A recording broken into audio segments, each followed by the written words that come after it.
ओ 158 हिंदी। अध्याय 1071 भड़काना। शुभकामनाएं। प्रोफेसर ने कहा जब हम एरिना पहुंचे, जो कल से भी बड़ा लग रहा था। ये कल से भी बड़ा है। उन्होंने रातों रात एरिना में कुछ परतें जोड़ दी थी ताकि ज्यादा लोग अंतिम लड़ाई देख सकें। अब एरिना की क्षमता 1.5 मिलियन तक पहुंच गई है, जो बहुत बड़ी बात है, लेकिन ये पर्याप्त नहीं लगती। एरिना खचाखच भरा हुआ है और लाखों लोग बाहर विशाल स्क्रीन के माध्यम से लड़ाई देख रहे हैं।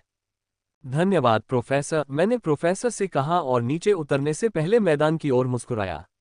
मुझे मैदान से नीचे आते देख लोगों ने मेरा नाम लेकर जोर जोर से जयकारे लगाने शुरू कर दिए थे। इतने सारे लोगों को मेरा नाम लेकर जयकारे लगाते देख मुझे डर सा लगा। मैं उड़कर नीचे आया और प्रतिभागियों के क्षेत्र में गया जिस पर मेरा नाम अंकित था। ये केवल मेरे लिए है, एडमंड के लिए दूसरी तरफ है। अंदर घुसते ही मैंने राहत की सांस ली। वहां बहुत भीड़ थी। कई दिनों तक पागलपन का अनुभव करने के बाद भी मैं अभी भी इसकी आदत नहीं डाल पाया हूं। लाखों लोगों को मेरा नाम जपते देखकर मुझे अभी भी काफी डर लग रहा था। मैंने राहत की सांस ली और अपनी कुर्सी के पास खड़े होकर सबर की ट्रे से ड्रिंक लिया। जब मैंने आइस कोल्ड ड्रिंक पी तभी मुझे बहुत अच्छा महसूस हुआ और फिर से युद्ध की संभावना से उत्साहित हो गया।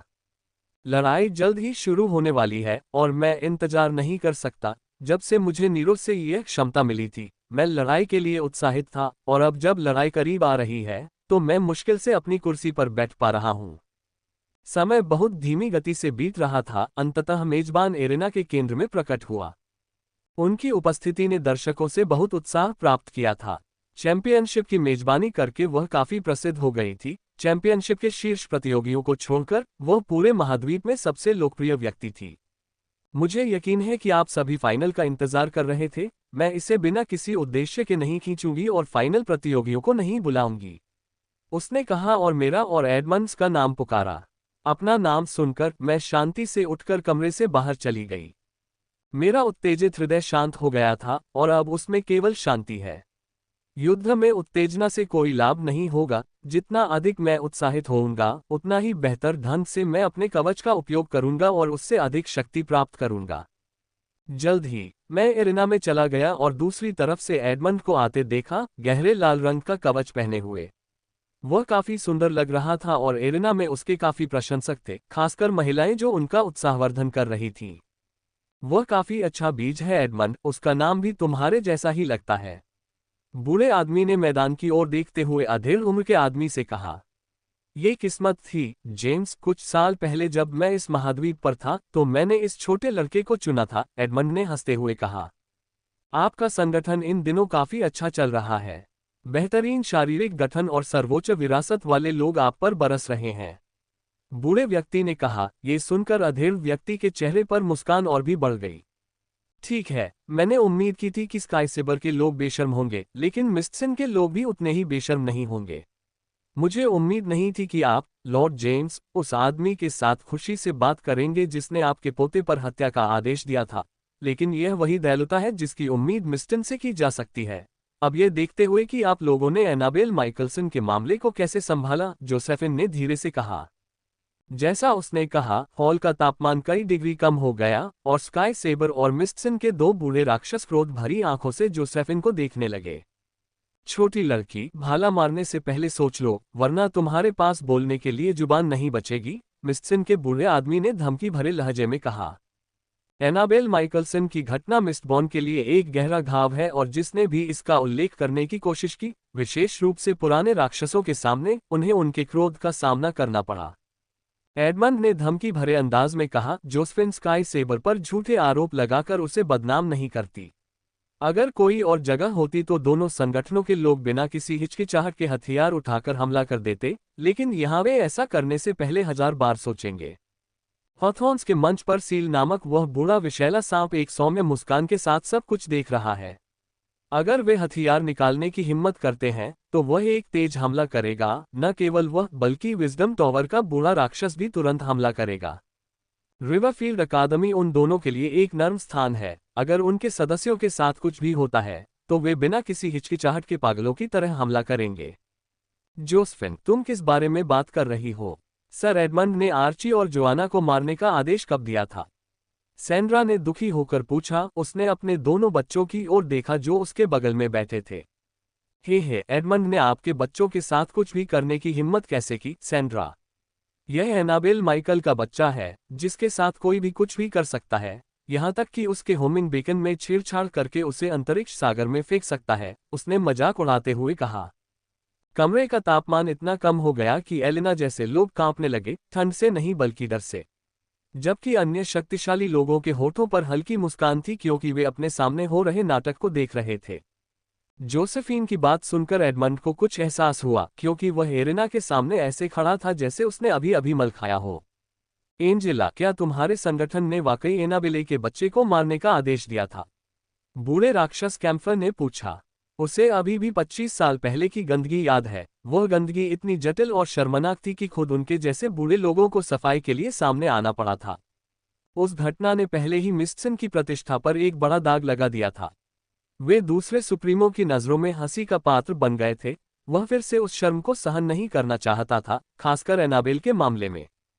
स्काई सेबर के बूढ़े राक्षस ने एडमंड की ओर देखा। उसकी निगाहों को महसूस करते हुए एडमंड अनियंत्रित रूप से कांपने से खुद को रोक नहीं सका और अपने छात्रों को उचित पृष्ठभूमि जांच न करने के लिए मन ही मन कोसने लगा।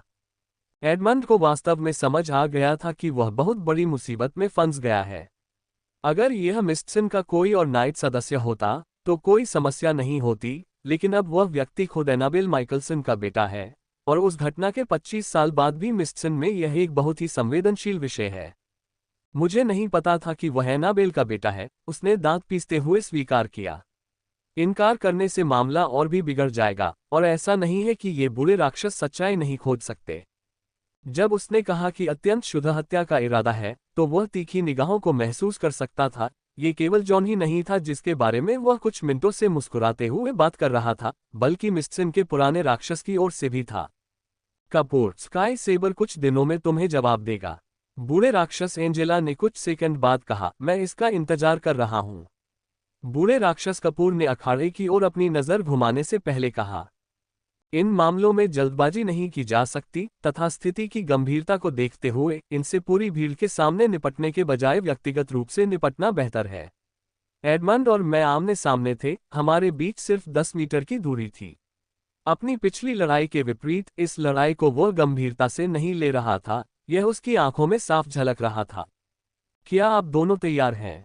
सुंदर रेफरी ने पूछा। हाँ, मैंने कहा जबकि एडमंड ने सिर हिलाया। लड़ो, मेजबान ने कहा। लड़ाई की आवाज सुनकर कोई भी हिला नहीं। एडमंड और मैं अपनी जगह पर खड़े रहे और एक दूसरे की आंखों में देखते रहे। एडमंड ने सीधे कहा, तुम्हें हार स्वीकार कर लेनी चाहिए, यही एकमात्र मौका है जो तुम्हें मिलेगा। उसकी आवाज में कोई तिरस्कार या मजाक नहीं है, बस सरल सत्य है। उसे लगता है कि वह हरा सकता है और लड़ने के लिए अपने हथियार का इस्तेमाल नहीं करना चाहिए। चिंता मत करो, मैं उतना कमजोर नहीं हूं जितना तुम सोचते हो, मैंने जवाब दिया। ठीक है, तो मुझे उम्मीद है कि तुम मुझे निराश नहीं करोगे, उसने कहा, और एडमंड के शरीर से एक डरावनी आभा निकली जिसने तुरंत ही उपद्रवी दर्शकों को शांत कर दिया। ये देखकर कि मेरे शरीर पर रजत कवच दिखाई देने लगा, एडमंड्स की आंखों में ये थोड़ा उपहास के भाव के समान दिखाई दिया, लेकिन बाद में स्पष्ट आश्चर्य में बदल गया क्योंकि मेरे शरीर पर विभिन्न रंगों की रेखाएं और निशान दिखाई देने लगे। सिर्फ एडमंड ही नहीं बल्कि होस्ट के चेहरे पर भी हैरानी साफ झलक रही थी। उसका आश्चर्य और भी ज्यादा साफ था, जैसे उसे यकीन ही नहीं हो रहा था कि उसके सामने क्या हो रहा है। मेरे रूनिक कवच में अब न केवल मेरी अग्नि क्षमता और नियम शक्तियों की शक्ति सम्मिलित है, बल्कि अब इसमें मेरी 6 रहस्यवादी विधियों की रहस्यवादी ऊर्जाएं भी सम्मिलित हैं। नीरो से मुझे जो क्षमता मिली थी उसे मोल्ड कहा जाता है। इसकी क्षमता प्राकृतिक ऊर्जा को पार कर सकती है। रहस्यवादी ऊर्जा को रूनों में ढाला नहीं जा सकता था, आधार किसी को ऐसा करने की अनुमति नहीं देता, लेकिन सांचे के साथ मैंने उस प्रतिबंध को पार कर लिया और रहस्यवादी ऊर्जा को उन रूनों में ढाला जिन्हें मैं चाहता था। इसका स्वरूप अब पूरी तरह बदल चुका है।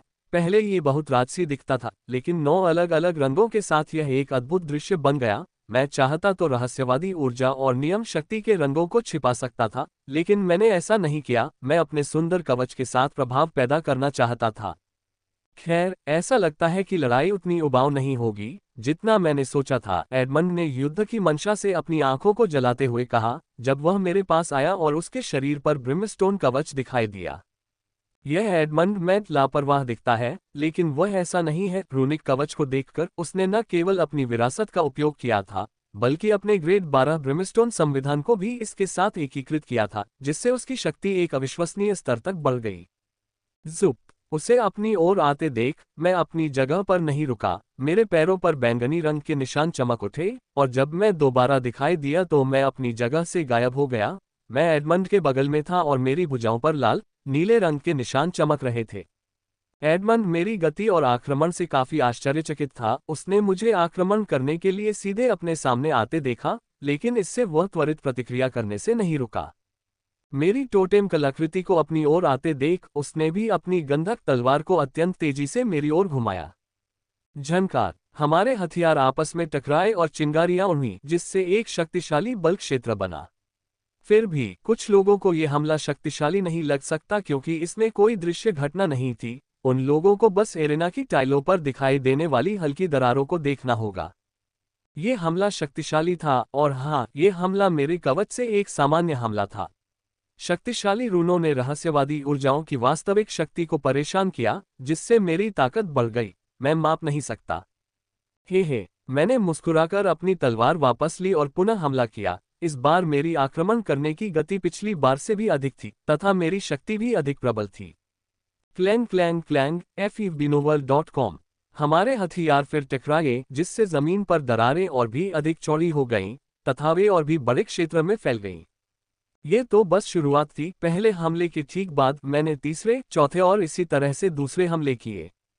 मेरे प्रत्येक हमले में पहले से भी अधिक शक्ति होती है, जिससे हमारे पैरों के नीचे की टाइलें दृश्य गति से टूट जाती हैं। ऐसे हमलों से दर्शक पूरी तरह खामोश हो गए हैं कि अब वे बिना कुछ बोले सिर्फ देखते हैं। बिना शोर मचाए देखने वाले दर्शकों को लड़ाई में डुबो पाना बहुत मुश्किल है। आमतौर पर तो हमेशा जयकार होती है, लेकिन अब वे मुंह से एक भी शब्द बोले बिना चुपचाप देख रहे हैं। यदि मैं पूरी तरह से लड़ाई पर ध्यान केंद्रित नहीं करता, तो मुझे ऐसी प्रतिक्रिया से काफी खुशी होती, जो मुझे कुछ दिनों बाद अपनी रिकॉर्डिंग देखने के बाद हुई। धब! वाह, तुमने मुझे आश्चर्यचकित कर दिया। मैंने कभी नहीं सोचा था कि उन दो लड़कियों के बाद कोई भी इस तरह की शक्ति ला पाएगा। एडमंड ने कहा कि हमारे पैरों के नीचे की टाइल चूर्ण चूर्ण हो गई थी। ऐसा लग सकता है कि हम अपनी पूरी ताकत का इस्तेमाल नहीं कर रहे हैं, लेकिन हम इसका इस्तेमाल कर रहे हैं। हर हमला बहुत शक्तिशाली है, इतना शक्तिशाली कि अगर सीधे मारा जाए तो एरेना को दो हिस्सों में काट सकता है। अगर ऐसा ना होता तो हम अपने हमलों के सिर्फ शॉकवेव से जिस टाइल पर खड़े हैं उसे मिट्टी में कैसे बदल सकते थे। हमलों में अपार शक्ति होती है। मेरे प्रत्येक हमले में वह शक्ति होती है जो कैमिला के साथ मेरी लड़ाई में उत्पन्न हुए सबसे शक्तिशाली विस्फोट से 10 गुना अधिक होती है। हम बिना किसी आकर्षक चाल के बस लड़ रहे हैं। यह एक शुद्ध शक्ति और युद्ध शैली है। हम शक्ति और चालाकी से लड़ रहे हैं। यह विशेष चालों और कलाओं के साथ पूरी तरह से अनफिल्टर्ड लड़ाई है। कलाएं जल्द ही आएंगी। हम काफी समय से उनका उपयोग किए बिना ही लड़ रहे हैं। मुझे यकीन है कि यदि एडमंड को प्रत्यक्ष लड़ाई में कोई प्रगति नहीं दिखती, तो वह निश्चित रूप से अपनी कला का उपयोग करेगा, जिसके बारे में मैं बहुत उत्सुक हूं। ऐसा लगता है कि यदि मैं तुम्हें हराना चाहता हूं तो मुझे कुछ ताकत का प्रयोग करना पड़ेगा, एडमंड ने कहा जब हम पुनः अलग हुए।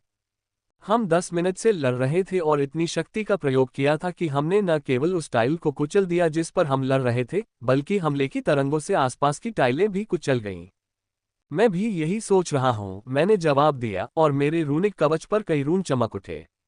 अब गंभीर होने का समय है। मुझे अपने नए कवच पर बुनियादी नियंत्रण मिल गया है, और अब असली शक्ति का उपयोग करने का समय है। अब लेवल 5 इनहेरिटेंस की असली शक्ति का अनुभव करें, उसने कहा, और उसका आभामंडल आसमान छू गया।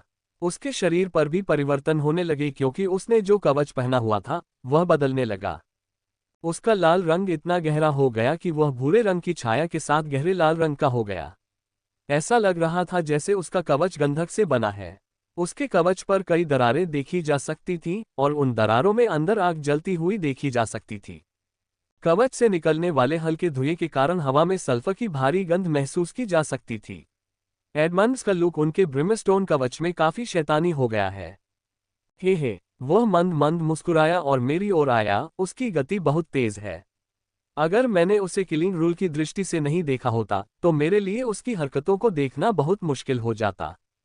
ये वाकई बहुत बढ़िया गति है और मैं भी इसे बराबरी पर लाने का इरादा रखता हूँ। जैसे ही वह मेरी तरफ आया, बैंगनी रंग के रन मेरे पैरों पर चमक उठे और मैं उससे भी ज्यादा गति से उसकी तरफ बढ़ा। इन बार ऐसा लग रहा था कि वह तैयार था और जब मैं उसके बगल में आया तो उसे आश्चर्य नहीं हुआ, इसके बजाय उसके होंठ चाप की तरह मुड़े हुए थे और उसने अपने चारों ओर घूम रही सांसारिक ऊर्जाओं का स्पष्ट संकेत देते हुए हमला किया। उसी समय उसके पीछे एक बड़ा षटकोणीय प्रेत प्रकट हुआ और उस षटकोणीय प्रेत पर एक उग्र 3 सिर वाले कुत्ते की छवि बनी हुई है। ये काफी डरावना लग रहा है। उसे अपनी विरासत से संचालित कला का उपयोग करते देख मैं काफी सतर्क हो गया हूँ। यह एक विरासत कला है जिसकी शक्ति एक विशेष संविधान द्वारा बढ़ाई गई है। ऐसा हमला बेहद खतरनाक होगा। कुछ भी नहीं हुआ था, उसकी तलवार हमेशा की तरह मुझ पर आ रही थी। इस बार यह बहुत अधिक शक्ति पैक कर रही थी, लेकिन मैंने सतर्कता नहीं छोड़ी। विरासत कला बेहद खतरनाक और मुश्किल है, इससे निपटने के लिए बहुत सतर्क रहना पड़ता है। Free omega abnormal CM। तलवार आधी पहुंच चुकी थी कि अचानक वह आग की लपटों में फूट पड़ी और 3 टुकड़ों में बढ़ गई जो मेरी ओर आ गिरी। ऐसा अचानक परिवर्तन देखकर मुझे आश्चर्य नहीं हुआ, मुझे आश्चर्य होता अगर कुछ संदिग्ध न हुआ होता। 3 तलवारों को देखकर मेरी आंखें गंभीर हो गईं और मेरे कवच पर बैंगनी और नीले रंग की लकीरें चमक उठीं और मेरी तलवार की गति अचानक बढ़ गई, इतनी अधिक कि एडमंड भी इससे आश्चर्यचकित हो गया। क्लैंग क्लैंग क्लैंग, मैंने अपनी तलवार तेजी से घुमाई और एक क्षण में ही तीनों तलवारों पर वार कर दिया। ऐसा नीला अग्नि में बल क्षेत्र बना जिसने 10 मीटर के दायरे में सभी टाइलों को कुचल दिया। अरे ये कैसा हमला है, मैंने मन ही मन कहा जैसे ही मैंने अपनी ओर आने वाली नरक ऊर्जा को कुचलने और छिपाने के लिए कुछ संरचनाओं को सक्रिय किया। एडमंड का ये हमला बेहद खतरनाक था। नरक की आग की शक्ति के साथ 3 समन्वित तलवार के वार। अगर वे मेरे नग्न शरीर को छूते तो मैं निश्चित रूप से धूल में बदल जाता, लेकिन निश्चित रूप से ऐसा होना असंभव है। मेरा पूरा शरीर रूनिक कवच से ढका हुआ था, जिसमें मेरा सिर भी शामिल था। भले ही उसका हमला सीधे मेरे सिर पर होता, मैं ठीक रहता। इस कवच की खदान को तोड़ने के लिए उसके हमलों को अब की तुलना में अधिक शक्तिशाली होना पड़ा। जब मैंने उसके हमले से बचाव किया तो उसने एक पल के लिए मेरी तरफ देखा और फिर उसने फिर से हमला किया और यह कैसा हमला था। ऐसा लगा जैसे मुझ पर नरक की आग बरस रही हो। उसकी तलवार फिर से आग उगलने लगी, लेकिन इस बार बहुत बड़े पैमाने पर। जैसे ही वह नरक की आग में फटा, वह सरबेरस के सिलहूट में बदल गया और उसने उस सरबेरस को मेरी ओर फेंका। उसने उसे फेंका, ये और भी बड़ा हो गया जब तक कि यह 5 मीटर बड़ा नहीं हो गया। गर्जन, आग उगलने वाले सेरबेरस ने एक असली प्राणी की तरह एक आग भरी दहाड़ लगाई, जैसे वह मेरी ओर आ रहा हो। सेरबेरस बिल्कुल असली लग रहा था। अगर यह असली आग नहीं होती तो मुझे लगता कि यह असली सेरबेरस है। अब यह अपने 3 मुंह खोलकर मेरी ओर आ रहा है, मुझे पूरा निगल जाना चाहता है। इसे देखकर मैं अपनी लार को निगलने से खुद को रोक नहीं पाया। ये सेरबेरस वाकई बहुत बड़ा और खतरनाक है। अब लड़ाई वाकई दिलचस्प हो गई है। मुझे लगता है कि इसका इस्तेमाल करने का समय आ गया है। मैंने सोचा और कल रात मैंने जो विशेष आक्रमणकारी संरचना बनाई थी उसे जला दिया। जैसे ही मैंने संरचना को सक्रिय किया, 3 प्रकार की ऊर्जाएं उस संरचना में प्रवाहित होने लगीं। पहली ऊर्जा जाहिर है मेरी अग्नि क्षमता है, जबकि अन्य 2 रहस्यवादी ऊर्जाएं हैं। पहली विदरिंग सैंड के डोमेन से है और दूसरी रेड आर्क से है, जो मेरी नई आक्रामक रहस्यवादी विधि है। संरचना में 3 ऊर्जाएं भरी जा रही थीं, लेकिन उसकी भूख शांत नहीं हो रही थी। ये देखकर मैं थोड़ा चिंतित हो गया क्योंकि सेरबेरस अत्यंत तेज गति से मेरी ओर आ रहा था। यदि हमला जल्दी ही चार्ज नहीं हुआ तो मुझे हमले से बचना होगा। अंततः जो 1 घंटा लग रहा था, जब सेरबेरस मुझसे केवल 2 मीटर आगे था, तो संरचना ने ऊर्जा चूसना बंद कर दिया। ये देखकर कि मैंने इंतजार नहीं किया और अपनी तलवार उसकी दिशा में फेंक दी। जुप, मेरी तलवार से एक खूबसूरत चाप निकला। इस चाप में 3 रंगों सिल्वर, ग्रे और रेड का संयोजन है, जिससे ये बहुत सुंदर लग रहा है। यह न केवल सुंदर है बल्कि बहुत घातक भी है। जल्द ही तिरंगा आग सेरबेरस के पास पहुंचा। उग्र सेरबेरस ने इस तरह प्रतिक्रिया की जैसे वह एक जीवित प्राणी हो और उसने अपने पंजे उसकी ओर ऐसे बढ़ाए जैसे वह एक जीवित प्राणी हो। सेरबेरस के पंजे त्रिरंगी आग से टकराए और अगले ही क्षण जो हुआ उसने एडमंड और दर्शकों दोनों को आश्चर्यचकित कर दिया। आग पंजे से नहीं रुका था, बल्कि उसने ज्वलंत सेरबेरस के केंद्रीय सिर को काटने से पहले पंजों को काट दिया था। इसने उग्र सर्बेरस के शरीर को काटना शुरू कर दिया और ऐसा करते समय इसने हमले को पूरी तरह से नष्ट करने के लिए उग्र सर्बेरस के शरीर के चारों ओर सैकड़ों छोटे छोटे चाप भी छोड़े। Bang bang. freewebnwell.com। चाप सेरबेरस के शरीर से बाहर निकल गया और इस दौरान अपनी आधी से ज्यादा शक्ति खो बैठा। जैसे ही चाप सेरबेरस लड़के से बाहर निकला, उसके दो हिस्से रंगीन रोशनी में फट गए, जिससे एक खूबसूरत तस्वीर बन गई, जबकि मन चाप एडमंड की ओर बढ़ गया। वह आग को अपनी ओर आते देखकर बहुत आश्चर्यचकित हुआ और जैसे ही वह उसके पास पहुंचा, उसने अपनी तलवार उस पर घुमाई, जिससे रंगों का एक और रंगीन विस्फोट हुआ। जयकार जयकार जयकार। रंग बिरंगे धमाके को देखकर दर्शकों ने जोर से जयकारे लगाए और आवाज और भी बढ़ गई जब एक और सर्बेरस अपनी तलवार से उभरा, और ये तो और भी बड़ा था, ये 10 मीटर लंबा था। गर्जन। जब मैंने 10 मीटर लंबे सेरबेरस को अपनी ओर आते देखा तो मैं अपने दिल की धड़कन तेज होने से रोक नहीं सका।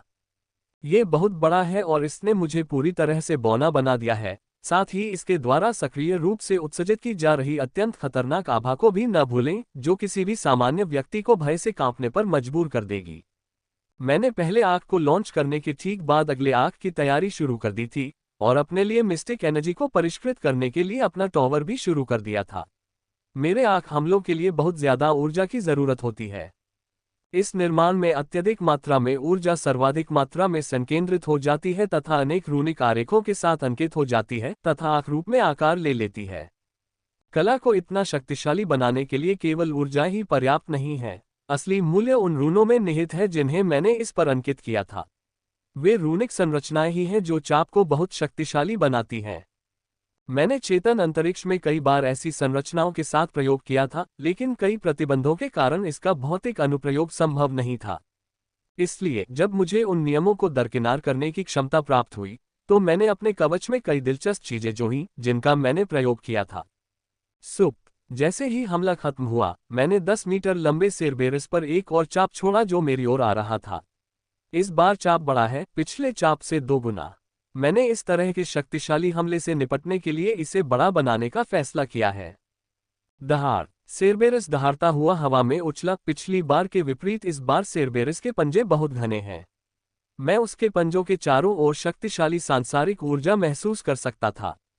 एडमंड को पिछले हमले से कुछ समझ में आ गया था और इस बार सर्बेरस के पूरे शरीर में समान रूप से शक्ति वितरित करने के बजाय उसने मेरे चाप हमले से बेहतर ढंग से निपटने के लिए पंजों पर 50% शक्ति केंद्रित की। गर्जना। जल्द ही सर्बेरस और मेरी आठ आमने सामने आ गए और जैसा कि मैंने उम्मीद की थी, चाप को करीब देखकर सर्बेरस ने इसके खिलाफ अपने पंजे का इस्तेमाल किया। जिंग जिंग जिंग। पिछली बार के विपरीत जहां मेरे पंजे उसके पंजों में चले गए थे, इस बार पंजों ने आग की शक्ति का प्रतिरोध किया और उसके खिलाफ संघर्ष करना शुरू कर दिया और उनके संघर्ष से भयंकर चिंगारियां उत्पन्न होने लगी जो उन्हें पूरी तरह से नष्ट करने के लिए पर्याप्त थीं। उनका संघर्ष जारी रहा क्योंकि उसमें से और भी चिंगारियां निकलने लगीं।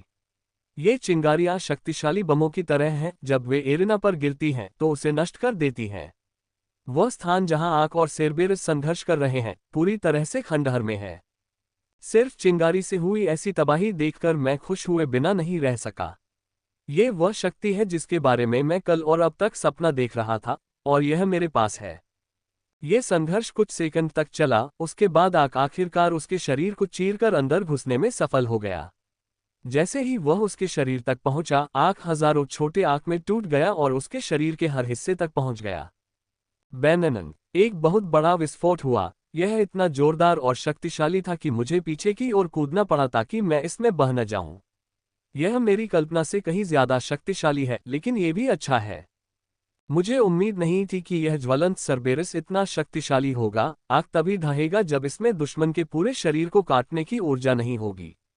हमले की शक्ति को अधिकतम करने के लिए मैंने एक छोटा सा ढहने वाला तंत्र जोड़ा जो विस्फोट पैदा करने से पहले दुश्मन के शरीर के हर हिस्से में फैल जाएगा और अधिकतम क्षति वाले दुश्मन से निपटेगा।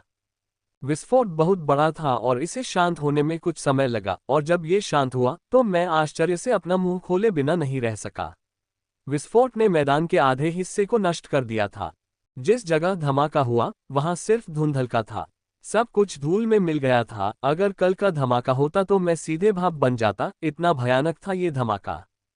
मैंने एडमंड की ओर देखा, जो मेरी तरह ही मैदान के दूसरे छोर पर खड़ा था और हमारे बीच हुई मुठभेड़ से हुई तबाही को देख रहा था। जब वह विस्फोट को देख रहा था तो मैं उसकी आंखों में अत्यधिक उत्साह देख सकता था। अच्छा अच्छा, एडमंड ने कहा और विनाश से अपनी नजरें मेरी ओर घुमाईं।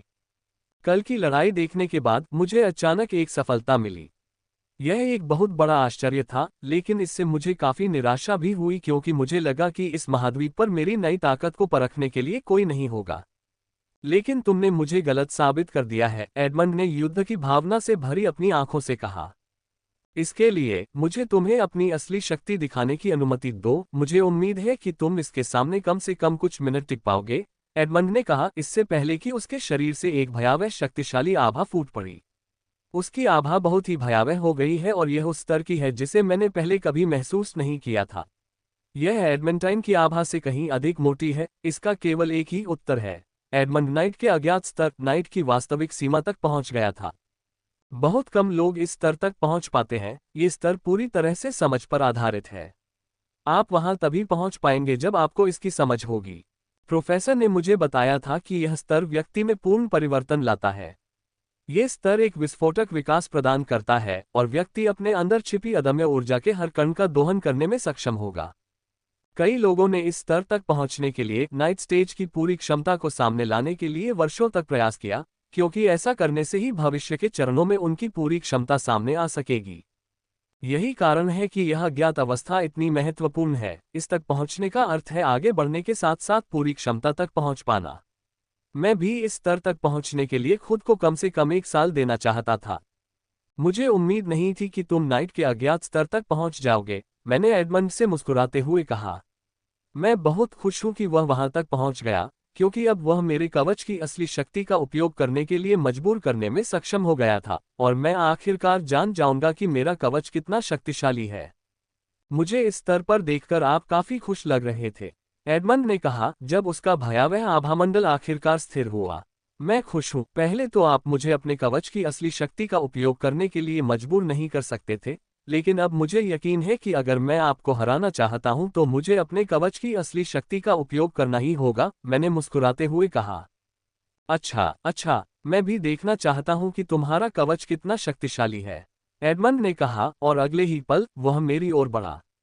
मेरे पूरे पैर पर बैंगनी रंग के खंडहर चमक उठे और मैं उसकी ओर इतनी तेजी से बढ़ा कि एक सामान्य शूरवीर के लिए उसे देख पाना असंभव था। केवल लेवल 3 इनहेरिटेंस की शक्ति रखने वाले ही मेरी गति देख पाएंगे और उन्हें भी देखने के लिए अपना सर्वश्रेष्ठ प्रयास करना होगा। हमें एक दूसरे के करीब पहुंचने में एक पल भी नहीं लगा और हमने हवा में खड़े होकर एक दूसरे की ओर अपने हथियार घुमाए। हमारे पहले हमले में आधे से ज्यादा इलाका पहले ही नष्ट हो चुका था और जो बचा था वो लड़ाई के लिए उपयुक्त नहीं था। इसलिए हम हवा में लड़ रहे हैं और कल के विपरीत, जहां मैं जमीन की गति का निर्माण नहीं कर सका था, आज मैं कुछ नई संरचनाओं के साथ ऐसा कर सकता था जिन्हें मैंने अपने कवच से जोड़ा था। झनकार, हमारे हथियार आपस में टकराए और एक कानफोड़ ध्वनि उत्पन्न हुई। उसके साथ एक अदृश्य शक्ति क्षेत्र उत्पन्न हुआ जिसने हमारे नीचे के पत्थरों को पूरी तरह धूल में मिला दिया तथा अखाड़े को और भी अधिक नुकसान पहुंचाया, जबकि हम अपने स्थान पर ऐसे खड़े रहे जैसे कुछ हुआ ही न हो। हमला वास्तव में शक्तिशाली था और विरासत ऊर्जा चार्ट से बाहर है कि जब इसे कुचल दिया जाता है और कच्ची ऊर्जा में परिवर्तित किया जाता है तो यह मुझे बहुत जल्दी कई संरचनाओं को चार्ज करने में मदद करता है। अच्छा, एडमंड ने कहा और फिर से हमला किया। इस बार हमले पहले से भी ज्यादा शक्तिशाली थे। अपनी मौजूदा शक्ति के रूप में एडमंड अपनी विरासत से पहले की तुलना में बहुत ज्यादा शक्ति का उपयोग कर सकता है। कोई जितना ज्यादा शक्तिशाली होगा उतनी ही ज्यादा शक्ति वह अपनी विरासत से प्राप्त करेगा। विरासत से लगभग असीमित शक्ति मिलती है, बस व्यक्ति को उनसे शक्ति प्राप्त करने में सक्षम होना चाहिए। अपनी वर्तमान ताकत के बल पर एडमंड अपनी विरासत से इतनी अधिक शक्ति प्राप्त कर सकता है कि हमारी लड़ाई कल एलेन और जिल की लड़ाई के बहुत करीब पहुंच रही है। मैं कल्पना नहीं कर सकता कि जब एडमंड अपनी शक्ति का उपयोग अपनी सीमा तक करेगा तो क्या होगा। जब हम जोरदार तरीके से भिड़ रहे थे, एडमंड की तलवारें अचानक चमक उठीं और 3 भागों में बंटकर मेरी ओर बढ़ीं। उसने अपनी कला का फिर से इस्तेमाल किया था और इस बार यह ज्यादा शक्तिशाली थी। नीली नरक की आग बहुत सघन है और इतनी आभा छोड़ रही है कि वह मौके पर ही जम जाए। 3 नरक की तलवारों को देखकर मेरे हाव भाव गंभीर हो गए और मेरे शरीर पर बैंगनी रंग के रंग चमक उठे और मेरी तलवार अचानक और भी तेज हो गई। ये देखकर एडमंड ने तलवारों की गति बढ़ा दी। वह नहीं चाहता था कि मैं उसकी 3 आक्रमणों का तेजी से सामना करूं, लेकिन दुर्भाग्यवश उसके लिए तत्काल गति से मुझसे मुकाबला करना काफी कठिन है। क्लैंग क्लैंग क्लैंग, मेरी तलवार तेजी से पेड़ों की तलवारों से टकराए और विशाल नीले आघात तरंगें उत्पन्न हुईं, जिन्होंने अखाड़े के अंत में बचे हुए उत्तम टाइलों को नष्ट कर दिया। अब पूरा क्षेत्र पूरी तरह से तहस नहस हो गया है और प्रत्येक टाइल धूल में बदल गई है। पहले हमले के बाद उसने अपनी कला से फिर हमला किया। इस बार तीनों तलवारों की चाल जटिल और समन्वित थी। यह मकड़ी की तरह है, अगर दूसरी तलवार सक्षम है तो एक तलवार से बचाव किया जा सकता है, लेकिन तीसरी तलवार से निपटना बेहद मुश्किल होगा। उसने पहले कभी इतनी जटिल चाल का इस्तेमाल नहीं किया था, लेकिन अब उसने इसका इस्तेमाल किया। मैं इससे प्रभावित हुए बिना नहीं रह सका। प्रोफेसर ने मुझे इसके बारे में चेतावनी दी थी। अन्य प्रतिभागियों के विपरीत जिन्होंने केंद्रीय महाद्वीप में मुश्किल से 1 साल बिताया था, एडमंड ने वहां 5 साल बिताए थे। उन 5 सालों में स्काई सेबर के मुख्य परिसर में बिताए गए उनके 3 साल ही सबसे बेहतरीन नाइट थे। वहां हर शिक्षक कम से कम एक किंग स्टेज होता है और हर क्लास के लिए एक सम्राट ग्रेड शिक्षक होता है। उन्हें टायरेंट ग्रेड पावरहाउस से साप्ताहिक कक्षाएं भी मिलती हैं, जो केवल सुप्रीम में ही होती हैं। इसने मुख्य कैंपस पावरहाउस के प्रत्येक छात्र को अपने स्तर पर ऐसा बना दिया कि केवल अन्य सुप्रीम के सदस्य ही उनसे मुकाबला कर सकते थे। मैंने अपनी ओर आती 3 ज्वलंत तलवारों को देखा और मेरे सामने कई विकल्प उभरे, लेकिन केवल 2 ही मुझे अपनी ओर आती तलवारों से निपटने में मदद करेंगे। एक है गति, मुझे कुछ और संरचनाओं को सक्रिय करना था जो मेरी वास्तविक गति को प्रकट करेगी, जो मैं नहीं चाहता था। दूसरा विकल्प बहुत सरल है। मुझे अब तक उसके बारे में जो डेटा एकत्र किया है उसका उपयोग करना होगा। मुझे यकीन है कि इसके साथ मैं इन जालों से तलवार की तरह प्रभावी ढंग से निपटने में सक्षम हो जाऊंगा। इसलिए मैंने दूसरा विकल्प चुना और अपनी तलवार को अत्यधिक गति से चलाया। मैं एडमंड्स के होठों पर एक छोटा सा चाप बनते हुए देख सकता था, क्योंकि उसे नहीं लगता था कि मैं इतनी तेजी से इस तरह के मुश्किल हमले से निपटने में सक्षम हो पाऊंगा। लेकिन वह गलत है। मैंने उसके बारे में अब तक एकत्रित किए गए डेटा का उपयोग करके पहले ही इस हमले से निपटने का सबसे अच्छा तरीका खोज लिया था। हालांकि उसने पहले कभी इस चाल का इस्तेमाल नहीं किया होगा, लेकिन लड़ने का तरीका वही है। लड़ाई शैली के विश्लेषण से मुझे इस चाल से निपटने के लिए सुराग मिला, और जब मैंने डेटा का उपयोग किया तो मुझे कई तरीके मिले, जिनमें से एक मेरी वर्तमान स्थिति के लिए सबसे उपयुक्त था। Clang clang clang. इसलिए जैसे ही मुझे रास्ता मिला, मैंने अपनी तलवार चलाई और तीनों अग्नि तलवारों से भिड़ गया। एडमंड मेरी तलवार पर आक्रमण करने के लिए फिर से कोई नई चाल चलने की कोशिश कर सकता था। मुझे उसके शक्तिशाली हमले से आसानी से निपटते देख वह काफी हैरान था, लेकिन उसके चेहरे पर एक चमकदार मुस्कान आ गई। अगले ही पल उसकी तलवार एक क्रोधित ज्वालामुखी की तरह धधक उठी और फिर से मुझ पर टूट पड़ी, जैसे वह मुझे राख में बदलना चाहती हो। इस बार तलवार 2 भागों में विभाजित नहीं हुई, ये सीधे मुझ पर आ गिरी। ये चाल सीधी सादी वार है, इसमें कुछ भी प्रभावशाली नहीं है सिवाय इसके कि इस पर जलती हुई नरक की आग जल रही है। यह मुझे खतरे का तीव्र एहसास करा रहा है। जब से लड़ाई शुरू हुई है, मैंने किसी भी हमले से ऐसा एहसास नहीं किया है, जिसका निस्संदेह अर्थ है कि यह हमला अत्यंत खतरनाक है और मुझे इसे कम नहीं आंकना चाहिए। उसे अपनी ओर आते देख मैंने भी अपनी तलवार घुमाई। ये भी एक आसान सा झटका था। हवा को चीरती हुई अकल्पनीय शक्ति वाली तलवार के सामने कुछ भी नहीं था। अब तक जब से युद्ध शुरू हुआ है, मैंने अपने प्रतिद्वंद्वी से प्राप्त ऊर्जा का उपयोग नहीं किया है। मैंने इसे विशेष संरचनाओं में संग्रहीत किया था, जिन्हें मैंने रहस्यमय ऊर्जाओं की मदद से बनाया था। मेरा कवच मजबूत है, लेकिन इसमें दुश्मन से निपटने में मेरी मदद करने के लिए अकल्पनीय शक्ति नहीं थी। मेरा कवच कितना शक्तिशाली हो सकता है, ये पूरी तरह से इस बात पर निर्भर करता है कि मेरा उस पर कितना नियंत्रण है और मेरा प्रतिद्वंद्वी कितना शक्तिशाली है। मेरा प्रतिद्वंद्वी जितना मजबूत होगा, मेरा कवच उतना ही शक्तिशाली होगा। मेरे कवच का आधार ऊर्जाओं को कुचलना और परिवर्तित करना है, जिसमें डोमेन ऑफ विथरिंग सैंड जैसी रहस्यवादी ऊर्जाएं शामिल हैं। मैं किसी भी ऊर्जा को आसानी से कुचल सकता था और इसे रहस्यवादी विधि से बने भंडारण संरचनाओं में संग्रहीत करने से पहले आसानी से परिवर्तित कर सकता था, जो रहस्यवादी विधि के आधार के रूप में काम करता था। ये रहस्यमय ऊर्जा पर आधारित है, यहीं से मुझे संरचनाओं में ऊर्जा संग्रहीत करने का विचार आया। मैंने इन संरचनाओं को अन्य ऊर्जाओं के साथ आजमाया है, लेकिन वे उपयुक्त नहीं हैं। केवल रहस्यवादी ऊर्जाओं को उपचार नियम के साथ मिलाकर ही वह संरचना बनाई जा सकती है जहां मैं कच्ची ऊर्जा को संग्रहित कर सकूं।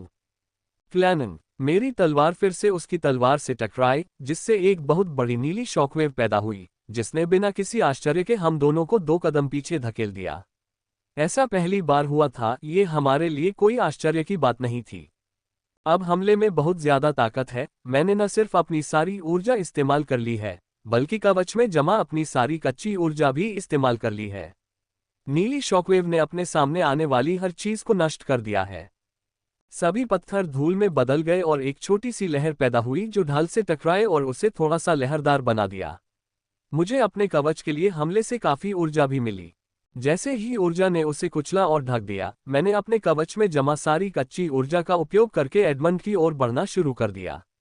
लड़ाई अब समाप्ति के करीब है, अब और पीछे हटने का कोई फायदा नहीं है। मुझे अपनी ओर आते देख उसकी तलवार और भी अधिक भीषण नरक की आग में बदल गई और मेरे शरीर पर आ गिरी। उसके चेहरे पर एक अजीब सी मुस्कान थी।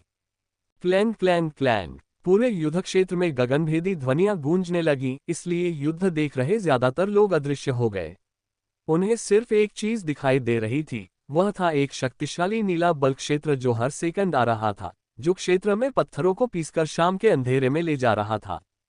यद्यपि उनमें से कुछ लोग युद्ध नहीं देख पाए, फिर भी वे युद्ध के प्रभाव को देखकर तथा आत्मा को झकझोर देने वाली ध्वनियां सुनकर अत्यंत रोमांचित हो जाते हैं। जो लोग युद्ध देख सकते थे उनके चेहरे पर आश्चर्य की झलक थी, क्योंकि वे शूरवीर द्वारा प्रदर्शित ऐसी शक्ति को देख रहे थे जो औसत राजा से कहीं अधिक थी। उन दोनों की ताकत बहुत ज्यादा है, बिल्कुल कल की 2 लड़कियों की तरह। यह एक ऐसा नज़ारा है जो मध्य महाद्वीप में कभी दुर्लभ होता है, जिसे देखकर वे आहें भरने से खुद को नहीं रोक पाए। क्लैंग क्लैंग क्लैंग, मेरे होठों पर मुस्कान आ गई। इतनी कड़ी टक्कर देखकर एडमंड एक योग्य प्रतिद्वंद्वी है। उसने अपनी शक्ति से मुझे निराश नहीं किया था। उसकी लेवल 5 विरासत, विशेष संविधान और शूरवीर की सीमा ने उसे एक बहुत शक्तिशाली प्रतिद्वंद्वी बना दिया था। अपनी कला का उपयोग करने के अलावा मैं इस लड़ाई में अपना सब कुछ झोंक रहा हूं। मैं अपने शस्त्रागार में मौजूद हर चाल का उपयोग कर रहा हूं, लेकिन एडमंड कोई आसान प्रतिद्वंद्वी नहीं है। उसकी मुश्किल चालों से बचने के लिए मुझे अपना सब कुछ झोंकना पड़ रहा है। डेविड के पास सबसे मुश्किल चालें थीं जो मैंने अपने किसी भी प्रतिद्वंद्वी में कभी नहीं देखी, और वह बहुत बहुमुखी भी है। यह अनुमान लगाना बहुत मुश्किल है कि वह कब आप पर अपनी सबसे मुश्किल चालों में से एक का इस्तेमाल करेगा। मैं बहुत सतर्क हूं, अपने किलिंग रूल की पूरी शक्ति का उपयोग न केवल उसके बारे में अधिक जानकारी एकत्र करने के लिए कर रहा हूं, बल्कि उस पर नजर भी रख रहा हूं तथा उसके हर कदम पर नजर रखते हुए उसके अनुसार प्रतिक्रिया कर रहा हूं। उसके हमलों की शक्ति अब उस बिंदु तक पहुंच गई थी कि अगर सीधे प्रहार किया जाता तो वह मेरे कवच को ध्वस्त कर सकता था। freewebnovel.com, तुम्हारा कवच बहुत अच्छा है, एडमंड ने हमारे हथियारों के टकराने पर कहा। मुझ पर हमला करने के लिए मेरे हमलों की शक्ति को छीन लेना। सर ने मुझे इसके बारे में चेतावनी दी थी, लेकिन ऐसा लग रहा था कि चाहे मैं कितना भी रोकने की कोशिश करूं, तुम हमेशा मेरी ऊर्जा को चूसने में कामयाब हो जाते हो। उसने झल्लाहट में कहा। मुझे इस बात पर आश्चर्य नहीं है कि उसे मेरे रूनिक कवच के बारे में पता है।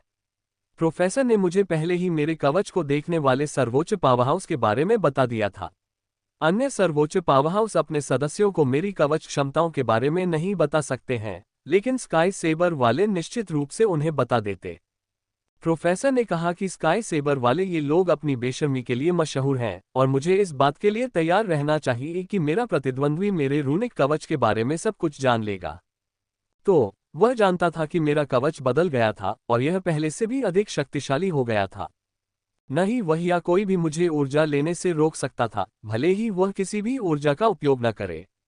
मैं अपनी ऊर्जा की जरूरतों के लिए आसानी से बल का उपयोग कर सकता था, इसलिए जब तक कोई हमला होता है तब तक कोई भी मुझे अपनी जरूरतों के लिए ऊर्जा निकालने से नहीं रोक सकता।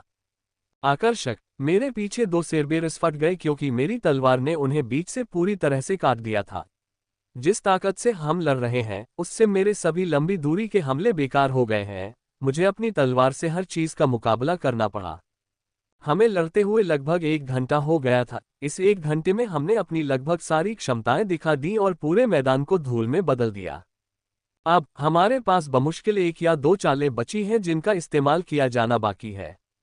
मेरे पास सिर्फ मेरी कला है जबकि उसके लिए मुझे नहीं पता, लेकिन मैं एक के बारे में जानता हूं, अब जब वह नाइट की असली सीमा अज्ञात स्तर पर पहुंच गया है और सबसे अच्छा है तो वह उस चीज का इस्तेमाल कर सकता है।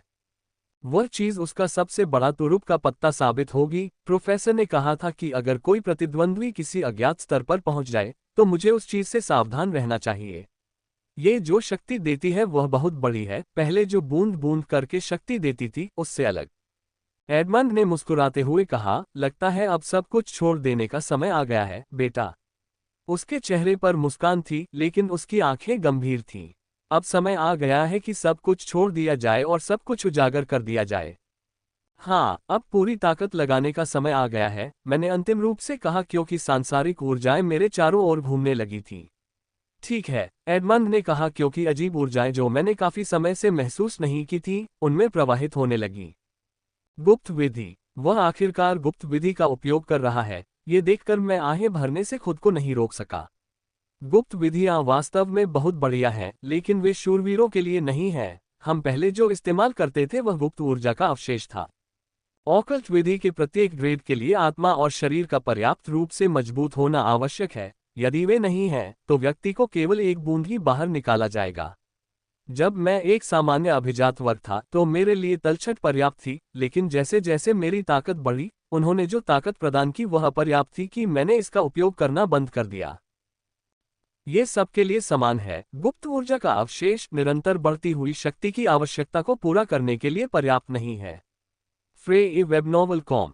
जैसा कि मैंने कहा है, प्रत्येक ग्रेड की गुप्त विधि को अपनी वास्तविक शक्ति को धारण करने के लिए पर्याप्त रूप से मजबूत शरीर और आत्मा की आवश्यकता होती है। नाइट के पास इतना मजबूत शरीर नहीं होता, यहाँ तक कि जो लोग एक नए स्तर पर पहुंच जाते हैं उनके पास भी वह मजबूत शरीर और आत्मा नहीं होती जिसकी उसे आवश्यकता होती है।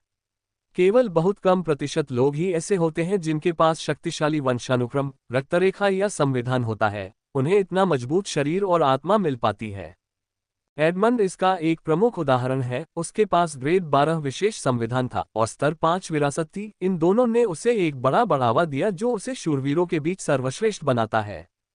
जैसे ही गुप्त ऊर्जा उसके अंदर प्रवेश कर गई, दूधिया सफेद परत ने उसे घेरना शुरू कर दिया और अब वह जो आभा छोड़ रहा है उससे मुझे अत्यधिक खतरे का एहसास हो रहा है। अब से मुझे सावधान रहना होगा, एक छोटी सी गलती और मैं प्रतियोगिता से बाहर हो जाऊंगा। मैंने भी गुप्त ऊर्जा का आह्वान किया और उसे विशिष्ट रूनों में फैलाना शुरू कर दिया। मुझे गुप्त ऊर्जा का आह्वान करते देख एडमंड्स के चेहरे पर हल्की सी हंसी उभरी, लेकिन कुछ समझ में आने के बाद वह गंभीर हो गया। सुप। मुझ पर आक्रमण करने से पहले वह पूरी तरह गंभीर हो गया था। उसकी गति इतनी अधिक थी कि मैं भी उससे थोड़ा धीमा था, भले ही मैंने अपनी संचित कच्ची शक्ति का उपयोग गति बढ़ाने के लिए किया था। हम एक दूसरे की ओर अभूतपूर्व गति से बढ़े। जैसे ही हम हवा में से गुजरे, हवा भी गर्म होने लगी। जल्द ही हम एक दूसरे के बगल में दिखाई दिए और अपने हथियार घुमाए। उसकी तलवारें घनी नरक की आग से भरी हुई थी जिसमें मिल्की और गुप्त ऊर्जा के स्पष्ट निशान देखे जा सकते थे। दोनों ऊर्जाएं आपस में टकराती हुई नहीं दिखीं, बल्कि निर्भरता में मौजूद थीं, जिससे उनकी शक्ति और भी बढ़ गई। हमारे हथियार और करीब आ गए। जैसे जैसे ये हुआ, मैंने अपने कवच की रणिक संरचनाओं को बदलना शुरू कर दिया, क्योंकि आगे जो होगा वह सभी रिकॉर्ड तोड़ देगा, यहाँ तक कि एलेन और जिल की लड़ाई भी इसके सामने फीकी पड़ जाएगी। उसकी तलवार एक खूंखार सांप की तरह घूम रही थी, मेरे शरीर को छूने की कोशिश कर रही थी, लेकिन मैं ऐसा कैसे होने दे सकता था। अगर उसकी तलवार मुझे छू लेती तो मेरा खेल खत्म हो जाता, इसलिए मेरी तलवार उसकी तलवार को रोकने के लिए आगे बढ़ी। धमाका। जैसे जैसे हमारे हथियार टकराते गए, मेरे लिए समय धीमा होता गया, मेरे सामने सब कुछ धीमा होता गया। यहाँ तक कि एक बहरा कर देने वाली आवाज जिसने मेरे कानों से खून बहा दिया था, वह भी उतनी दर्दनाक नहीं लग रही थी जितनी कि वह है।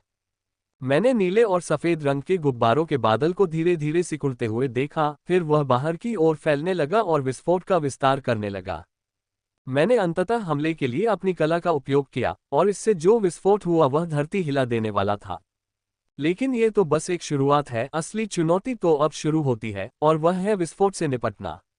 विस्फोट की शक्ति बहुत बड़ी है। अगर मैं कल का होता तो मेरे पास विस्फोट का प्रतिरोध करने की शक्ति नहीं होती, मैं एक हिट बॉल की तरह वापस उछल जाता।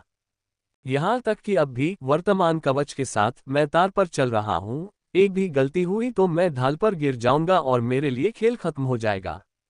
नीले और सफेद रंग के बादल को धीरे धीरे अपनी ओर आते देख मैंने उन संरचनाओं को सक्रिय कर दिया जिन्हें मैं अभी बदल रहा था। 4 प्रकार की संरचनाएं हैं जिन्होंने अब मेरे कवच के अधिकांश स्थान को कवर कर लिया है। पहला है कुचलना, दूसरा है परिवर्तित करना, तीसरा है भंडारण और चौथा है जेट का चयन करना और विस्फोट की गति का प्रतिरोध करना, जो मुझे ढालों पर फेंकने की कोशिश कर रहा है। धब विस्फोट ने आखिरकार मुझे मारा और समय अपनी सामान्य गति पर वापस आ गया। जैसे ही विस्फोट ने मुझे मारा, मुझे ऐसा लगा जैसे कोई बहुत बड़ा धातु का प्रेस मेरे ऊपर गिर गया हो। इसने मेरे कवच को पूरी तरह से हिला दिया था और अगर मैं उस पर सख्त नियंत्रण नहीं रखता तो ये बहुत मुश्किल होता। जैसे ही एक विस्फोट मुझ पर टूटा, मेरा कवच काम करने लगा। संरचना ने उन ऊर्जाओं को चूस लिया जो मुझ पर टूट पड़ी थीं और उन्हें कुचलना शुरू कर दिया। इस बार न केवल उसकी कला से नरक की आग है जिसे विरासत ऊर्जा द्वारा संचालित किया जा रहा है, वहां एक बड़ी मात्रा में गुप्त ऊर्जा भी है। गुप्त ऊर्जा को कुचलना कोई सरल कार्य नहीं है। यदि मैंने यहां आने से पहले 10 मिनट का वह प्रयोग नहीं किया होता तो मैं स्वयं को विस्फोट में पूरी तरह कुचला हुआ पाता।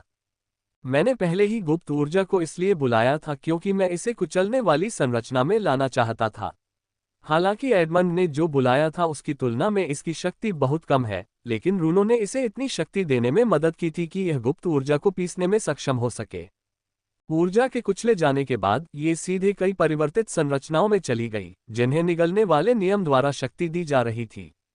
कुचली हुई ऊर्जा जेट संरचना में सीधे जाने से पहले इन संरचनाओं के माध्यम से परिवर्तित होने लगी, जिससे मेरा कवच विस्फोट की गति का प्रतिरोध कर रहा है। और जो भी ऊर्जा इन संरचनाओं ने नहीं ली, वह भंडारण संरचनाओं में चली गई, जिसे बाद में संग्रहित किया जाना था। मैंने कवच को एक निर्बाध मशीन की तरह नियंत्रित किया और जब अंततः मैं पूरी तरह से रुका तो मैंने स्वयं को अखाड़े की सीमा से केवल आधा मीटर की दूरी पर पाया। भाड़ में जाओ। कल मैंने तुम्हारे विस्फोट देखे थे लेकिन सोचा नहीं था कि वे इतने शक्तिशाली होंगे, एडमंड ने कहा। वह भी मेरी तरह एरिना के किनारे पर रुक गया, लेकिन उसकी हालत थोड़ी बेहतर है क्योंकि उसकी बाउंड्री से 2 मीटर की दूरी थी, जबकि मेरी दूरी आधे मीटर की थी। लेकिन क्या ये ज्यादा मजेदार नहीं है? मैंने पूछा। हाँ, मुझे ये विस्फोट वाकई पसंद आ रहे हैं, उसने जवाब दिया और हम फिर से एक दूसरे की ओर बढ़ गए। इस बार मेरी गति एडमंड से कम नहीं है। विस्फोट ने मुझे काफी शक्ति दी है, जिसका मैं अभी इस्तेमाल कर रहा हूँ। धमाका। हमारे हथियार फिर से टकराए, जिससे पहले से भी बड़ा विस्फोट हुआ। मुझे सक्रिय रूप से ऊर्जा को चूसना पड़ा ताकि कोई भी ऊर्जा मेरे अंदर जबरदस्ती घुसकर मुझे घायल न कर दे। विस्फोट बहुत शक्तिशाली होते हैं, अगर मैं अचानक उनमें फंस जाऊं तो वे मुझे भाप बना देंगे। इसलिए इससे निकलने वाली थोड़ी सी भी ऊर्जा मुझे गंभीर रूप से घायल कर सकती है। मेरी कला ने इन ऊर्जाओं को प्रज्वलित कर दिया था, जिससे वे अत्यंत उग्र हो गई थी। उनसे पीड़ित होना सुखद अनुभव नहीं होगा, इसलिए मुझे पूरी कोशिश करनी थी कि थोड़ी सी भी ऊर्जा मुझे छूने न पाए। जैसे ही मैंने खुद को स्थिर किया, मैंने खुद को पहले जैसी ही स्थिति में पाया, जिससे मेरे चेहरे पर मुस्कान आ गई। पहले वाला विस्फोट पहले से अधिक शक्तिशाली था, लेकिन मैं अभी भी पहले जैसा ही था, लेकिन मुझे इसके बारे में बहुत अच्छा महसूस नहीं हो रहा था। एडमंड अब सीमा से 3 मीटर दूर है, जो पहले से 1 मीटर ज्यादा है। मैंने देखा था कि उसने ये कैसे किया और मैं उसकी क्षमता पर आश्चर्यचकित हुए बिना नहीं रह सका। उसने विस्फोट की गति का विरोध करने के लिए 3 इनहेरिटेंस कौशल के संयोजन का उपयोग किया था। इन तीनों कौशलों का उनका उपयोग इतना सटीक है कि मैं भी इससे काफी प्रभावित हुआ और दुखी हुआ। विस्फोट का बेहतर प्रतिरोध करने का मतलब है कि उनके जीतने की संभावना अधिक थी, जो मुझे पसंद नहीं आया। सुप। इसलिए जैसे ही मैंने खुद को स्थिर किया, मैं उससे अधिकतम दूरी पाने के लिए उसके विपरीत चला गया, ताकि जब हम पीछे धकेलें तो मुझे अधिकतम लाभ मिले। लेकिन मैं अकेला नहीं हूं जो ये सोचता है कि उसने भी यही सोचा था और बिजली की गति से मेरी ओर आ रहा था। Boom boom boom. हमने पागलों की तरह एक दूसरे पर हमला करना शुरू कर दिया। पूरे क्षेत्र में बड़े बड़े विस्फोट किए, जिससे पहले से ही नष्ट हो चुके क्षेत्र में तबाही मच गई। हर सेकंड वहां से शॉकवेव गुजर रही थी, जिससे धूल और भी ज्यादा जल रही थी और घिस रही थी। ढालों पर फैलती लहरों को न भूलें। उन्हें देखकर ऐसा लगा जैसे कोई लगातार हथौड़ों से उन पर प्रहार कर रहा है। लहरों का प्रभाव बहुत बड़ा है, यह अखाड़े के चारों ओर की सभी ढालों पर फैल गया है। हमारे हमले हर बार और अधिक मजबूत होते जा रहे थे, और ये देखते हुए कि मैं हर बार सीमा के कितना करीब पहुंच रहा था, मुझे हारने की चिंता होने लगी थी और मैं इस समस्या के समाधान के बारे में सोचने लगा था। लेकिन मैंने कितनी भी कोशिश की, मुझे वह नहीं मिला। मुझे जो एकमात्र तरीका मिला वह मेरे कवच को नियंत्रित करने का पुराना तरीका है। मैं अपने कवच को जितना बेहतर तरीके से नियंत्रित करूंगा, मेरे जीतने की संभावना उतनी ही अधिक होगी। तब से मैंने पूरी तरह से इस पर नियंत्रण करने पर ध्यान केंद्रित किया, लेकिन मैं इससे बेहतर नहीं कर पाया।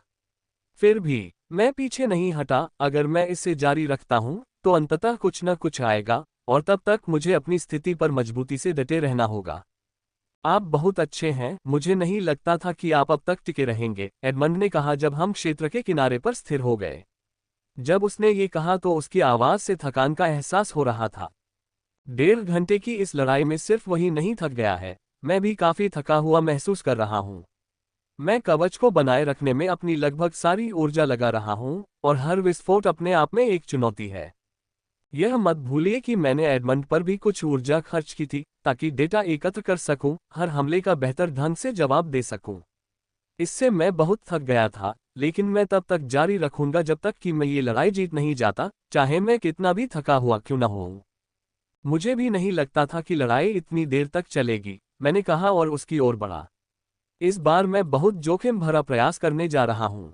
अगर यह सफल हो गया, तो मेरे पास अपने अगले हमले के लिए अधिक ऊर्जा और ताकत होगी। अगर मैं असफल रहा, तो मैं फट जाऊंगा और मेरा खेल खत्म हो जाएगा। जल्द ही मैं एडमंड के पास पहुंच गया और मैंने अपनी सारी शक्ति का इस्तेमाल ताकतवर संरचनाओं पर किया और हमला किया। हमला बहुत शक्तिशाली था, कोई भी मेरी बड़ी तलवार को हवा में चीरते हुए देख सकता था क्योंकि यह एडमंड के दिल की ओर बढ़ रही थी। धमाका! लेकिन वह मुझे अपने हृदय पर आक्रमण नहीं करने दे रहा था। जैसे ही मेरी तलवार उसके हृदय की ओर बढ़ी, उसकी तलवार सांप की तरह आए और मेरी तलवार से टकरा गई, और एक विस्फोट हुआ। द्रव्यमान और नीला और सफेद उस अत्यधिक गति से ऊपर उठने लगे, और एक पल बाद यह मेरे कवच से टकराया, लेकिन अन्य बार के विपरीत कुछ रून कवच से बाहर आ गए, और उन्होंने सक्रिय होकर ऊर्जा चूसना शुरू कर दिया। वे अवशोषण संरचनाएं हैं, या जैसा कि मैंने इसे चूसने वाली संरचना कहा है, मैंने संघर्ष के दौरान सक्रिय रूप से ऊर्जा को चूसने के लिए कवच के चारों ओर जोड़ा था। मेरे कवच के माध्यम से अत्यधिक मात्रा में ऊर्जा प्रवाहित होने लगी, जिससे वह लगभग टूटने के कगार पर पहुंच गया, लेकिन मैंने उसे बलपूर्वक स्थिर कर लिया और सारी ऊर्जा को विभिन्न विनाशकारी संरचनाओं में मोड़ दिया। ये बहुत मुश्किल काम है और इससे मेरी नाक और कान से खून बहने लगा, लेकिन मुझे इसकी परवाह नहीं थी क्योंकि जो चीज़ मायने रखती थी वह हो चुकी थी। मैं पहले से कहीं ज्यादा ऊर्जा का उपयोग करने में सक्षम था, और अब मैं इसे कुचल रहा हूं, इसे आधा जेट में भेजने से पहले परिवर्तित कर रहा हूं, जबकि दूसरा आधा स्टोरेज में। आधी ऊर्जा विस्फोट की गति को रोकने के लिए पर्याप्त से अधिक थी। जब मैंने खुद को रोका, तो मुझे विश्वास ही नहीं हुआ कि मैं क्या देख रहा हूं। मैं सीमा से 20 मीटर पहले ही रुक गया था। हे, जब मैंने एडमंड की तरफ देखा, जो अभी भी खुद को स्थिर कर रहा था, तो मेरे मुंह से एक अनजाने हंसी निकल गई। ये देखकर मैंने 1 मिनट भी बर्बाद नहीं किया और उसकी ओर बढ़ गया।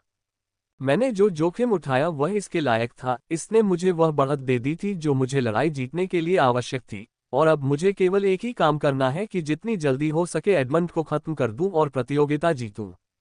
मुझे अपनी ओर आते देख एडमंड की आंखें चौड़ी हो गईं, क्योंकि अब तक वह स्थिर नहीं हुआ था।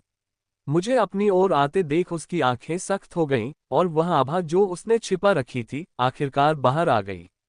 वह अपनी जगह पर रुका और फिर मेरी ओर गोली चलाने लगा। उसे अभी भी अपनी शक्ति छिपाते हुए देखकर मुझे आश्चर्य नहीं हुआ, मैंने पहले ही समझ लिया था कि वह अभी भी अपनी कुछ शक्ति छिपा रहा है। उन्होंने इसे हमेशा तैयार रखा था, किसी भी समय उपयोग के लिए, लेकिन मैंने उन्हें इसका उपयोग करने का कभी मौका नहीं दिया था। लेकिन अब युद्ध हारने का खतरा आ गया था, उन्होंने तुरंत उस ताकत का उपयोग किया जिसे वह छिपा रहे थे। धमाका! विस्फोट फिर से हुआ, जिससे हम दोनों पीछे हट गए। इस बार भी मैंने विस्फोट से सक्रिय रूप से ऊर्जा ली थी। पिछली बार से ज्यादा। जैसे ही मैं स्थिर हुआ, मैं एडमंड की ओर बढ़ा, तभी मैंने देखा कि वह मेरी ओर आ रहा है। Boom boom boom boom! लड़ाई का असली अंत शुरू हो चुका था और बस कुछ ही मिनटों में लड़ाई का नतीजा सामने आ जाएगा। हम दोनों अपना सब कुछ लगा रहे हैं, किसी एक संघर्ष में विजेता घोषित हो जाएगा। भाड़ में जाओ! पोह पोह पोह! मैंने जोर से गाली दी क्योंकि विस्फोट की ऊर्जा मेरे अंदर से निकल रही थी और उस जंगली ऊर्जा ने मेरे शरीर को चीर दिया, मुझे गंभीर रूप से घायल कर दिया और मुझे कई बार खून की उल्टी भी करवाई। चोटें गंभीर हैं, लेकिन मेरे पास इसकी परवाह करने का कोई समय नहीं है। मैंने तो बस उपचार के नियमों का पालन किया और लड़ते हुए खुद को याद दिलाया कि पिछली गलती को न दोहराऊं। अपने अंदर महसूस हो रहे तीव्र दर्द को दबाते हुए मैं फिर से एडमंड की ओर बढ़ा, जो जल्द से जल्द इस लड़ाई को खत्म करने के इरादे से मेरी ओर बढ़ रहा था। लड़ाई बहुत लंबी हो चुकी थी और इसे जल्द से जल्द खत्म करने का समय आ गया था। freewebnovel.com। लेकिन जब दोनों की ताकत लगभग एक जैसी हो और कोई भी युद्ध कौशल दूसरों पर काम ना करे तो यह आसान नहीं होता। इससे लड़ाई जीतना मुश्किल हो जाता है, आपको हजारों मौकों में से एक को तलाशना पड़ता है और उसे जीतना पड़ता है। एडमंड, जब मैं फिर से लड़ता हूं तो मुझे सैकड़ों मौके नजर आते हैं। वे सभी मुझे एक ही चाल में एडमंड को हराने में मदद कर सकते थे, ऐसा ही लगता था, लेकिन वे सभी जाल हैं जिन्हें हजारों लड़ाइयों के जरिए कुशलता से तैयार किया गया है। यही कारण है कि जब तक आपके पास बहुत अधिक बढ़त न हो तब तक निर्धारित समय में लड़ाई को समाप्त करना बहुत कठिन होता है। बूम बूम बूम, धमाकेदार आवाज पूरे एरिना में गूंज रही थी। हम दोनों के चेहरे पीले पड़ गए थे। पिछले कुछ चालों से एडमंड्स की रक्षा भी अपनी सीमा तक पहुंच गई थी। वह विस्फोटों की लगातार बढ़ती शक्ति के खिलाफ बचाव नहीं कर पा रहा था। इससे पहले उसने फिर से विस्फोटों की शक्ति का आसानी से बचाव किया था। उसके ब्रिमस्टोन कवच ने उसे ईर्ष्या योग्य सुरक्षा प्रदान की थी, लेकिन अब जैसे जैसे विस्फोटों की शक्ति बढ़ती गई, उसने उसके कवच की सुरक्षा का परीक्षण करना शुरू कर दिया था। अगर यह जारी रहा तो उसका शक्तिशाली ब्रिमस्टोन कवच उसे विस्फोट के निरंतर हमले से नहीं बचा पाएगा और यही मेरा मौका होगा। उसके विपरीत मेरे कवच की सुरक्षा इस बात पर निर्भर करती है कि मैं इसे कैसे नियंत्रित करता हूं, और चूंकि गहन लड़ाई शुरू हो चुकी है इसलिए मैं इसे ठीक से नियंत्रित कर रहा हूं। हालांकि कुछ अपवाद थे जहां मैंने कुछ गलतियां की और कुछ चोटें भी आईं, लेकिन वे अब मेरे पीछे हैं। अब मैं बस सावधानी से लड़ता हूं क्योंकि एडमंड्स की रक्षा सीमा तक पहुंच रही है। वह कार्रवाई में गलती करके जल्दी से लड़ाई खत्म कर देगा।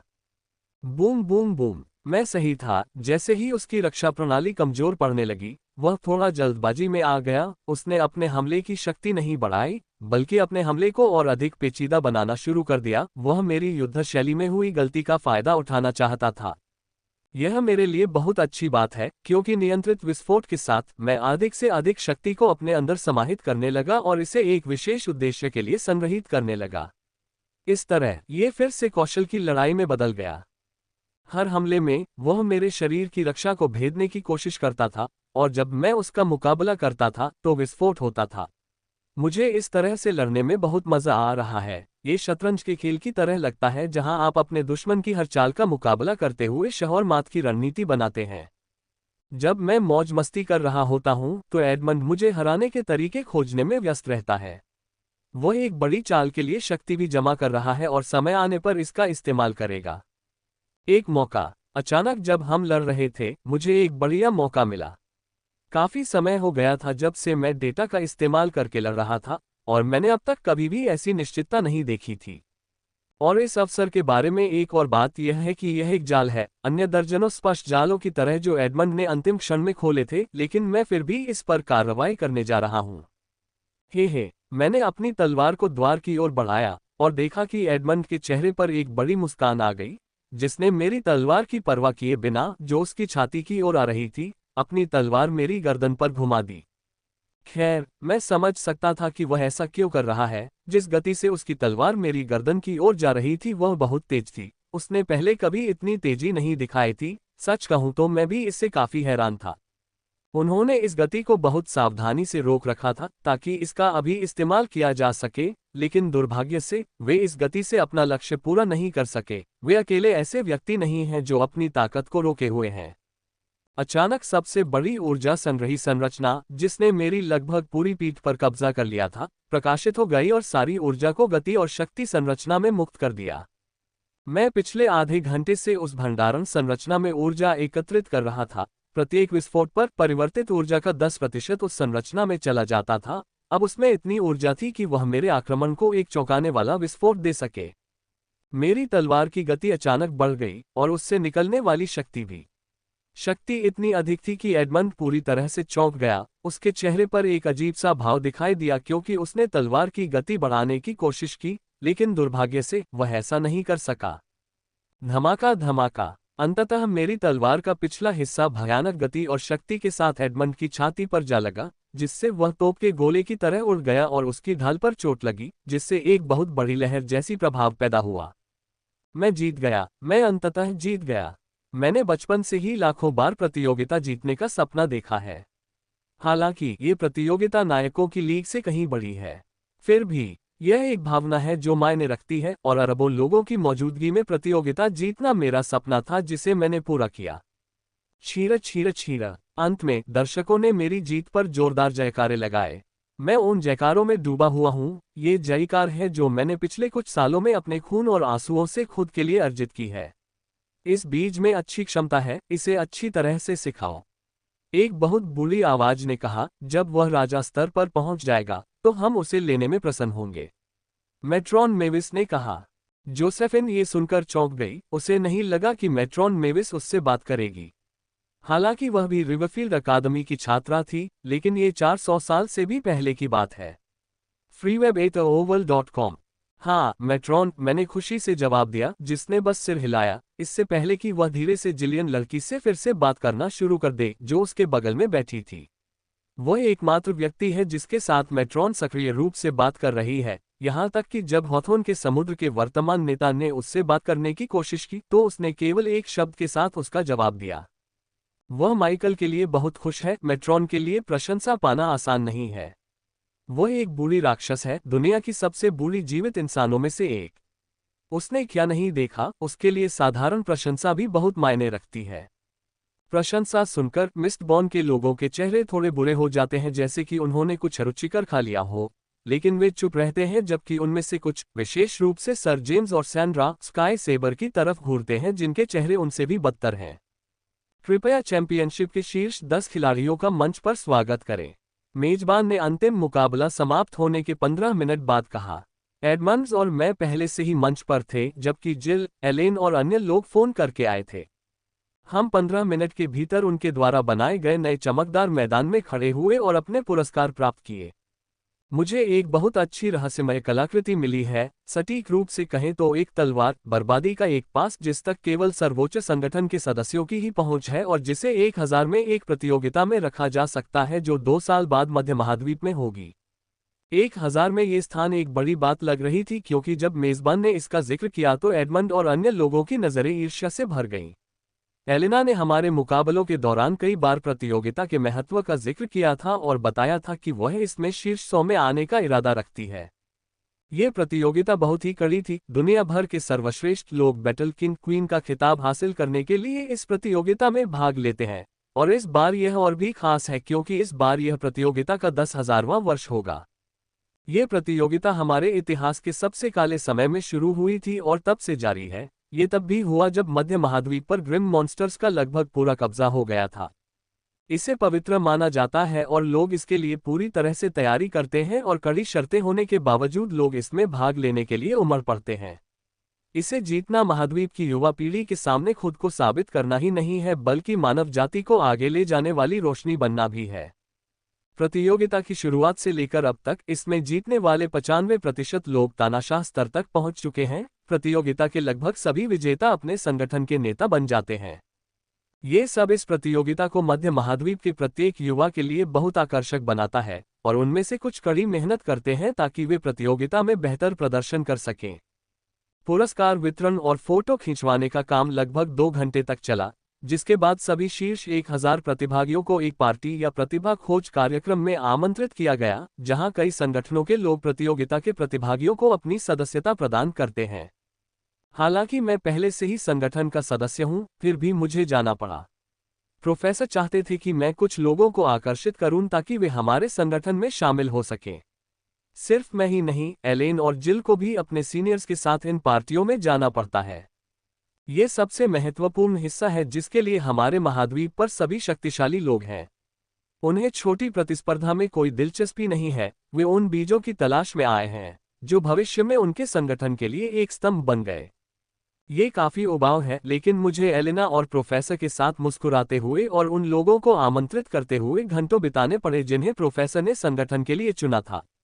इन लोगों के साथ घुलने मिलने और उन्हें संगठन के लाभ बताने के दौरान मैंने प्रतिस्पर्धा में उनकी शक्ति और प्रदर्शन पर भी गौर किया और पाया कि उनका प्रदर्शन उतना अच्छा नहीं था। उन्हें सर्वोत्तम स्थिति में भी औसत माना जा सकता है, लेकिन एलेना ने बताया कि रिवरफील्ड अकादमी के पास लोगों की क्षमता निर्धारित करने का एक विशेष तरीका है और वे केवल उन्हीं लोगों की भर्ती करेंगे जो उनके संगठन के अनुकूल हों। यह अन्य शक्तिशाली संगठनों और सर्वोच्च द्वारा चुना गया तरीका भी है। वे किसी भी प्रतिभाशाली व्यक्ति को स्वीकार करते हैं, वे उन लोगों को स्वीकार करते हैं जो उनके संगठन के साथ उनकी विरासत के अनुकूल हैं। चुन की प्रतियोगिता चल रही थी। टावर में बैठे ये सुपर पावरहाउस प्रत्येक प्रतिभागी को गहन जांच के साथ देख रहे थे तथा यह निर्धारित कर रहे थे कि उनके लिए सबसे उपयुक्त कौन है। यद्यपि इसमें हमेशा अपवाद होते हैं, मेरे जैसे लोग जिनका विशेष संविधान है और वे लोग जिनका रक्त संबंध या कुछ और है, संगठन हमेशा इन चीजों के लिए अपवाद बनाते हैं। अगर कोई मेरी गणना करे और उनकी विरासत के अनुसार जांच करे तो ब्लड सन ही मेरे लिए सबसे उपयुक्त संगठन होगा। उनकी विरासत मेरे संविधान और मेरे द्वारा समझी गई शासन शक्ति के लिए एकदम सही है। प्रोफेसर द्वारा भगाए जाने से पहले वे बेशर्मी से मेरे पास आए। ईमानदारी से कहूं तो उनका प्रस्ताव काफी बढ़िया था, फिर भी मैं इसे स्वीकार नहीं करूंगा। मैं रिवरफील्ड अकादमी नहीं छोड़ूंगा, भले ही उन्होंने मुझे सर्वोच्च विरासत की पेशकश की हो। यहाँ शिक्षक ने कहा कि यह पूरी तरह से जहर है जिसे मुझे छूना भी नहीं चाहिए। कई चमत्कारी फलों की ऊर्जा ने कुछ ऐसा बनाया है जो बेहद खतरनाक है और हर बार परीक्षण करने पर अलग अलग प्रभाव पैदा करता है, एलेन ने मुझे डिब्बा देते हुए कहा। बॉक्स में एक चीज है जो मुझे एफेरियन रूइन में मिली थी, जिसमें कई जड़ी बूटियों और चमत्कारी फलों का सार था। मैंने इसे रूइन में जाने से ठीक पहले एलेन को भेज दिया था। लेडी विवियन भी एक बहुत ही कुशल कीमियागर है और मुझे लगा कि वह मुझे इसके उपयोगों को समझने में मदद कर सकती है, लेकिन ऐसा लग रहा था कि यह सब व्यर्थ है। खैर, यह अच्छा है। अगर मैंने इसे बिना जाने इस्तेमाल किया तो हो सकता है कि मैंने खुद को जहर दे दिया हो या घृणित बन गया हो या कुछ और। इसे न तो दफनाओ और न ही समुद्र में फेंको, इससे वे केवल दूषित होंगे। टीचर ने कहा कि इसे फेंकने के लिए सबसे अच्छी जगह कोई ऐसी जगह होगी जहां ये जमीन या उसके जीवों को कोई नुकसान न पहुंचाए, उसने गंभीरता से कहा। मैंने सिर हिलाया और निराश होकर इसे वापस अपने स्टोरेज में रख दिया। तुम आज जा रही हो, है ना? मैंने पूछा, ये सुनकर उसके चेहरे पर निराशा भरी आह उभर आई। हाँ, टीचर ने कहा है कि सेंट्रल कॉन्टिनेंट के लिए निकलने का समय हो गया है। हम इस पार्टी के खत्म होते ही निकल जाएंगे। उसने कहा, मैं तुम्हारे जाने से पहले तुमसे लड़ना चाहता था, मैंने अफसोस भरी आवाज में कहा। मैं उस पिटाई का बदला लेना चाहता हूं जो उसने मुझे लगभग 1 साल पहले दी थी। जाने से पहले एक लड़ाई में भाग लेना कोई समस्या नहीं होती, अगर जागृति प्रक्रिया में मेरा वंश न होता, उसने अफसोस के साथ कहा, फिर उसके चेहरे पर एक मुस्कान आ गई। चिंता मत करो, जब तुम मध्य महाद्वीप आओ तो मुझसे मिलने आओ, मैं तुम्हें एक और पिटाई दूंगी जिसके तुम हकदार हो। उसने मुस्कुराते हुए कहा, केवल युद्ध ही तय करेगा कि कौन किसको हराता है। मैंने मुस्कुराते हुए उत्तर दिया। हमने कुछ मिनट बातचीत की और फिर अपने संगठन के वरिष्ठों से मिलने चले गए। पार्टी काफी देर तक चली और आधी रात को ही खत्म हुई। उस समय तक मैं शारीरिक और मानसिक दोनों रूप से पूरी तरह थक